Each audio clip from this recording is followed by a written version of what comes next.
Jackie Reynolds, the CEO of one of the country's largest financial firms, stood before the full-length mirror in her penthouse apartment.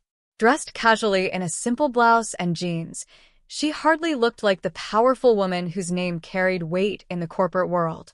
But that was exactly the point. Jackie had spent years building her company from the ground up, breaking barriers as a Black woman in an industry dominated by men. Despite all her success, she was no stranger to the struggles faced by people who looked like her, especially when it came to banking. She had heard the horror stories of discrimination, seen the statistics, but now she wanted to witness it firsthand. Her plan was simple: visit one of her own bank branches undercover as an average customer and attempt to make a withdrawal. She didn't know exactly what to expect, but deep down, she feared she already had an idea. "Are you sure about this?" her assistant Monica asked as Jackie grabbed her purse. "Positive," Jackie replied firmly. "If there's a problem, I need to see it with my own eyes." Monica sighed. "Just be careful. If anything happens, call me." Jackie gave a nod, then took a deep breath before stepping out of her apartment. A private driver was usually her mode of transport, but today, she opted for a rideshare service. Every detail of her disguise had to be believable. Settling into the back seat, she couldn't help but wonder, would they treat her like any other customer? Or would she come face to face with the very discrimination she had spent years fighting against? Her heart pounded as the car neared the bank. It was time to find out. Pulling her hoodie's cap down slightly, Jackie stepped through the gleaming glass doors of the bank she had built from the ground up. Walking in as a regular customer instead of its CEO was an odd feeling, but today wasn't about power, it was about perspective. The lobby was sleek and spacious, adorned with marble floors and modern furniture. Large posters covered the walls, boasting slogans about inclusivity and top-tier customer service. Jackie had personally signed off on those marketing campaigns.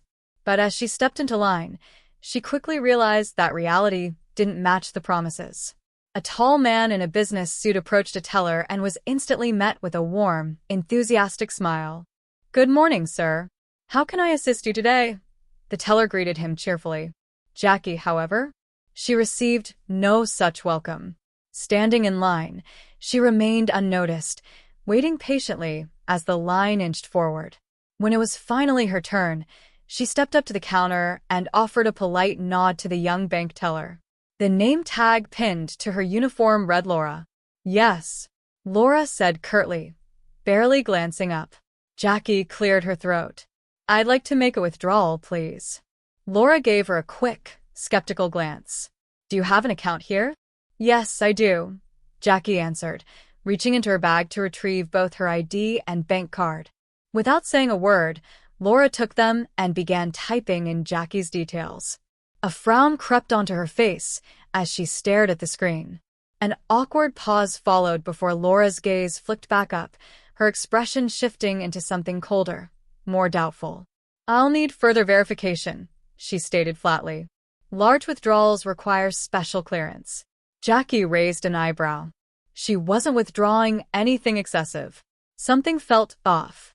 "All right," she responded, keeping her tone calm. "What kind of verification do you need?" Laura's lips pressed into a thin line. "I'll need to get my manager." Jackie folded her arms. This should be interesting. She watched as Laura briskly walked toward the manager's office, her stiff posture revealing something. Discomfort? Hesitation? The young teller whispered something to a man in a navy blue suit, who then glanced at Jackie before sighing and rising from his chair. Jackie recognized him immediately, Jason Miller, the branch manager. She had personally approved his hiring 2 years ago, impressed by his leadership skills and experience.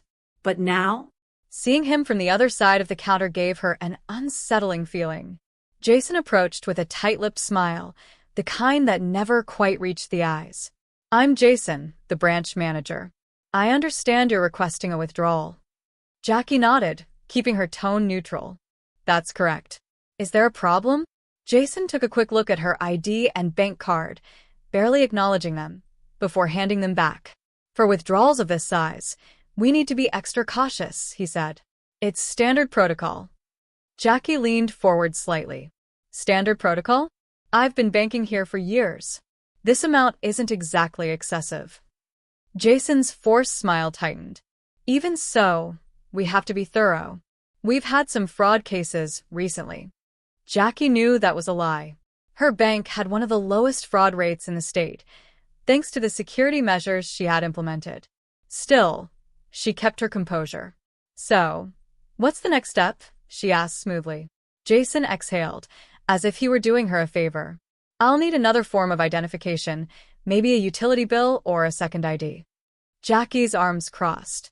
This wasn't protocol. This was discrimination. Tell me, Mr. Miller, she said coolly, would you ask the man who is just here for the same thing? Jason hesitated. The air between them grew thick with tension. I just want to make sure everything is in order, he finally said.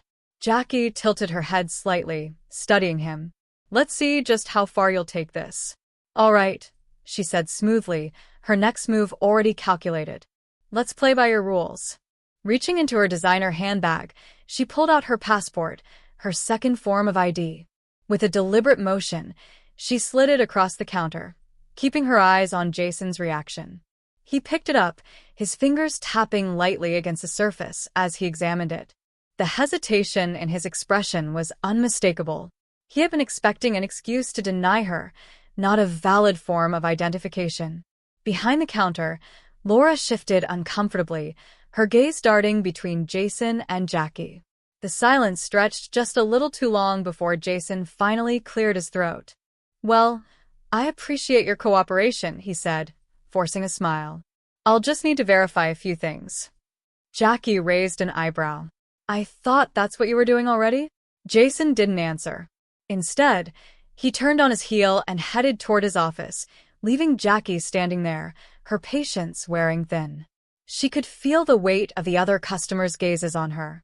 This was exactly why she had come. And now, it was time to see how far this would go. Some customers pretended not to notice, while others openly observed the situation, their expressions ranging from curiosity to discomfort. Minutes passed before Jason finally returned, his face unreadable. He handed back her passport and bank card. Unfortunately, I still can't process this transaction at the moment, he said. Jackie narrowed her eyes. And why is that? Jason sighed. It's just bank policy. I can't disclose the details, but we have to be extra cautious with large withdrawals. You're welcome to try another branch. Jackie inhaled slowly. He's doubling down.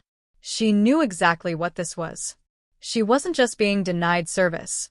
She was being dismissed. She glanced at Laura, who now looked visibly uncomfortable. The young teller avoided her gaze. Jackie smiled, but there was no warmth in it. It was time to push back. Leaning in slightly, she kept her voice steady. You do realize I have full access to my account, she said. And if I don't get my money today, there will be consequences. For the briefest moment, Jason's expression faltered. Then, just as quickly, he masked it with indifference. I'm just following policy, ma'am. Jackie met his gaze, unwavering. Then I suggest you call whoever you need to, she said, her tone sharp. Because I'm not leaving without my money. Jason hesitated. He hadn't expected resistance. Jackie wasn't done. She reached into her bag, pulled out her phone, and started dialing. It was time to make things interesting. Jason and Laura exchanged uneasy glances as she held the phone to her ear, her expression calm but determined. She wasn't bluffing. The call connected, and Jackie spoke clearly. Hello, this is Jacqueline Reynolds. I need to speak with the regional director immediately. Jason stiffened. The regional director? His eyes darted toward Laura, who looked just as alarmed. Of course, Ms. Reynolds, the voice on the other end responded. I'll connect you now. Jason's confidence wavered. He had assumed she was just another difficult customer. But the way she spoke, the authority in her voice, the unshakable calm, it unsettled him. Jackie glanced at him, her lips curling into a knowing smirk. Moments later, a new voice came through the phone. Ms. Reynolds, what can I do for you? Hello, Charles, Jackie said, her tone casual yet firm. I'm at one of our branches, and I seem to be having trouble accessing my own money. Jason's face paled. One of our branches? I see, Charles said, his tone shifting. Which branch are you at? Jackie turned her gaze toward Jason, who looked like he wanted the floor to swallow him whole. The Oakdale branch, she said smoothly. Your branch manager here, Jason, is refusing to process my transaction, even after I provided 2 forms of identification. Silence. Then Charles spoke, his voice cool and controlled. That's unacceptable. Let me put you on hold while I handle this. Jason swallowed hard. He knew what was coming. Laura, standing beside him, trembled slightly as she shuffled some papers on the counter, avoiding all eye contact. Jackie crossed her arms, watching Jason with quiet amusement. Minutes later, Jason's office phone rang. He flinched before scrambling to answer it. This is Jason speaking, he said, his voice unsteady. Whatever Charles was saying on the other end drained the color from his face. Jackie leaned against the counter, tapping her manicured nails lightly. Jason was about to regret every choice he had made today. His grip tightened around the phone, his complexion turning paler with every passing second. Yes, sir. I understand. No, sir. I wasn't aware, Jason stammered, nodding frantically as if Charles could see him.